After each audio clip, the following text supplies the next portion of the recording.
On a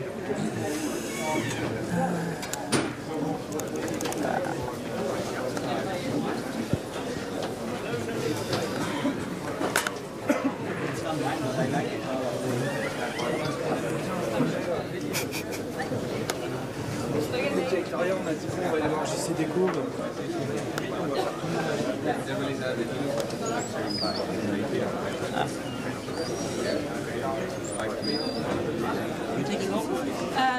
Actually, I'm normally interested in video, but I don't know what full task. Yeah, fine. I don't think there's a lot of things.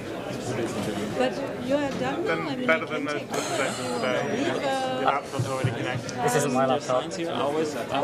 I did it already before, but maybe I just this one so I Fucking annoying. You've got big avatar now. Pardon?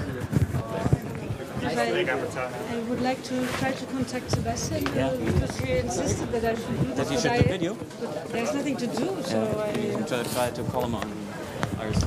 yeah, but I'm not connected actually. I just try to. Try to get one of those people in. Are you connected with it? I don't know. It's always deconnecting. So I don't know how it works. It's crap. So maybe I should try the web chat. Oh, are we already late? I don't know. Is When it was at it 15? supposed to 15?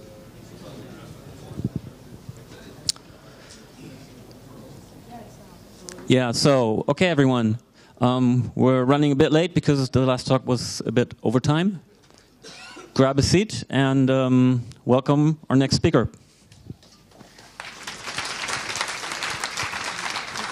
I guess you can just leave now. Hear me okay? Is it on? No.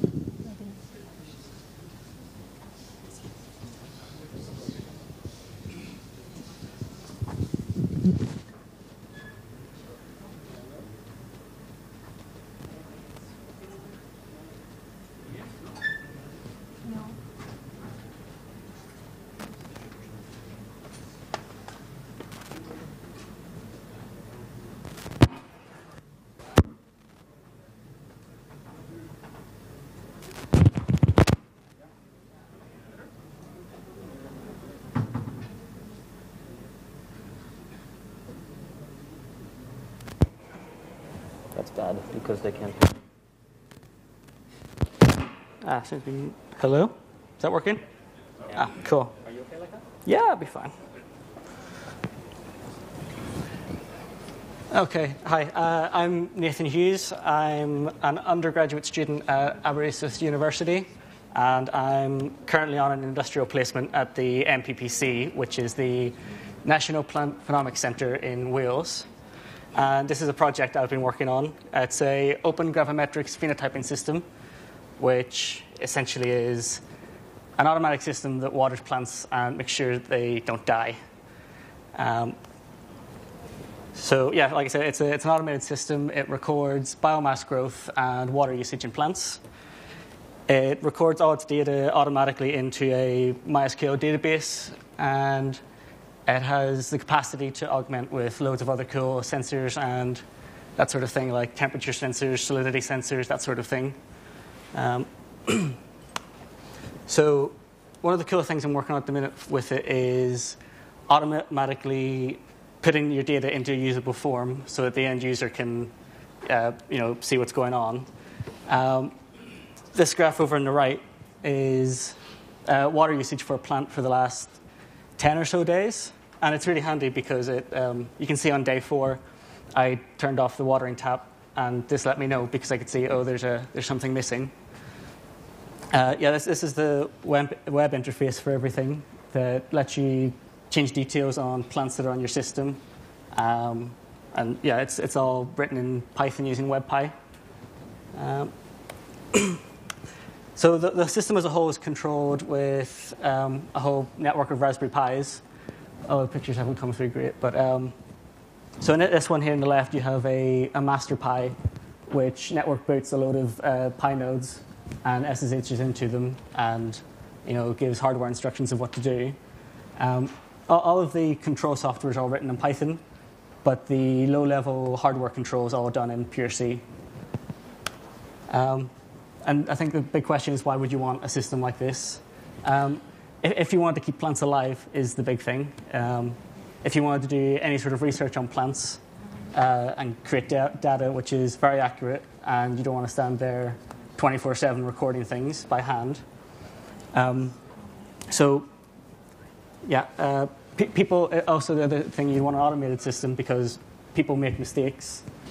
So do computers, but they make slightly less mistakes, I would hope. And also, you don't want to be there at 3 in the morning writing down plant readings. So some of you might know you can get automated systems, commercial systems that already do this and do it supposedly well. So why would you not just buy one of these systems? Why am I working on this project? Why didn't I just, use a commercial system? And the reason is there's loads and loads of problems with them. I'm not going to name names or point fingers, but they're very, very, very proprietary, and that makes me very sad. All of these commercial systems are generally, all the hardware's closed and all the software's closed, so we don't know exactly what is going on with the data that's going through the system. And they're not adaptable. Our system's very adaptable. You can add on any sensors you want. You can get more data out of it. And especially if you're working in any sort of scientific environment, what you want to study today might not be what you want to study next week, and you don't want to have to spend a few €100,000 to change that. And also, whenever parts break, they're all proprietary parts that are all extremely expensive, whereas what we've done is very generic parts and easy to replace and modify. The other reason these proprietary systems terrify me is some of them will actually take data that you generate, and they will send them off to their remote server to store them, and then you don't really know what happens. So that creates all sorts of problems of, from as simple as if your internet connection cuts out, you can't access your data that was created in your greenhouse because I don't know why they do this. It's a bit silly, really. And also, the reason I don't like not knowing what's happening to the data we're generating is because of this graph, and anyone who knows me will know I love to show this graph off. This is a load cell, so a scale with constant weights put on it, so 2 kilogram, 1 kilogram weights. And you can see over time there's a load of fluctuations because hardware isn't very good at reading data for a long time, really. There's lots of noise. And the problem is on these commercial proprietary systems, you get straight lines back. You know what sort of averaging algorithm they're using, what sort of sanitization of your data they're doing, which is kind of scary because then if you're using this for scientific research, you don't actually know what's happened to your data in this process. So that's why we've made this system and we've made it really open, so that you have full control over your data and anything you're doing with it. And there's complete transparency on any sort of averaging we're doing, any sort of sanitization we're doing of data. And so we've made everything open, from specifications we've used for hardware to the software we've written. And I zoomed right through this talk super fast. I'm really sorry. So I'd like to say thanks for listening to me. Thanks to Aberystwyth University for having me, and thanks to a lot of people at the MPPC for helping me produce all of this work, and BSRC for funding it. And as I say, all of the source code's all on GitHub at the minute. Feel free to have a look, and if there's any problems, let me know, because I'd quite like to find some bugs in it. Any questions? I'm coming with the mic.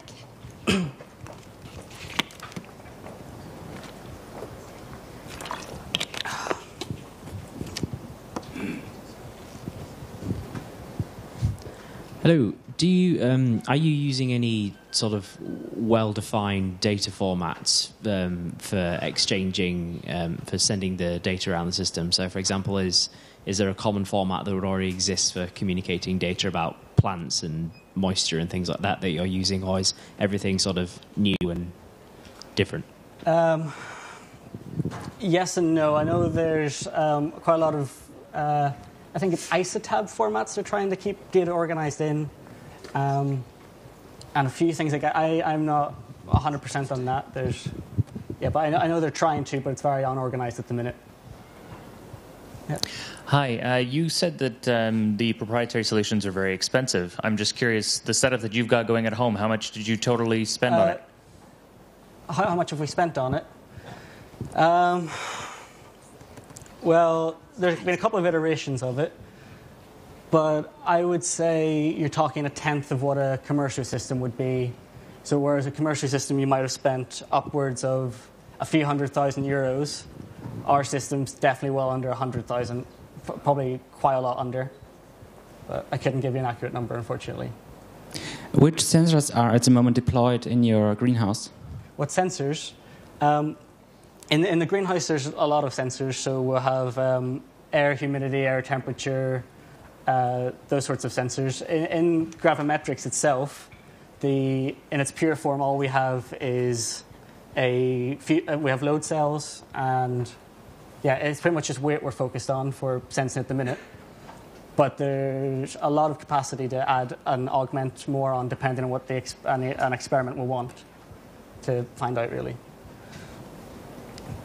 Hello. So my question is related to the previous one. Did you also design the sensors like load cells, or did you buy them off the shelf? No, at the minute they're off-the-shelf ones, but we've been looking into building our own to try and get more accurate readings and to play a bit more with what's actually coming out of them, because there's so much variation in... Because load cells aren't meant to be left on 24/7, there's a lot of tweaking you'd want to be able to do on the very low end of the hardware. So like that's on our GitHub at the minute. We'll have some of our plans and some of the research we've been doing into the hardware side of how load cells actually work. One more.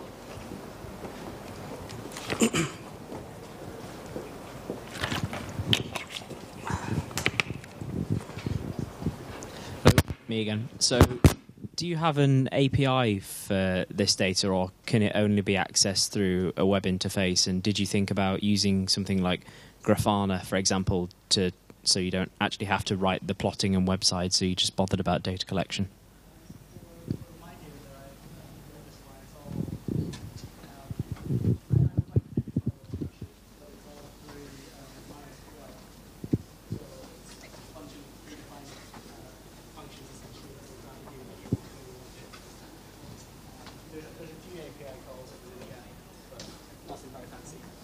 I think your mic just stopped working, so I don't know what happened.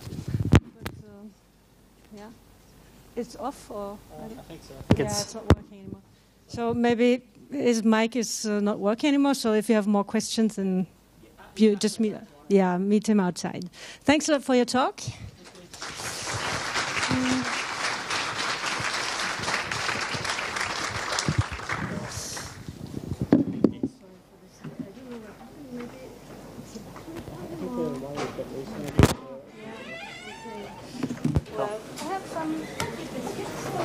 Oh, really? Oh, amazing. Thank you. Sure. Thank you very much. Is it your water? No, this is. Okay. I don't know who this is, so we make a selection. Cool. No memory stick or anything? I've got it.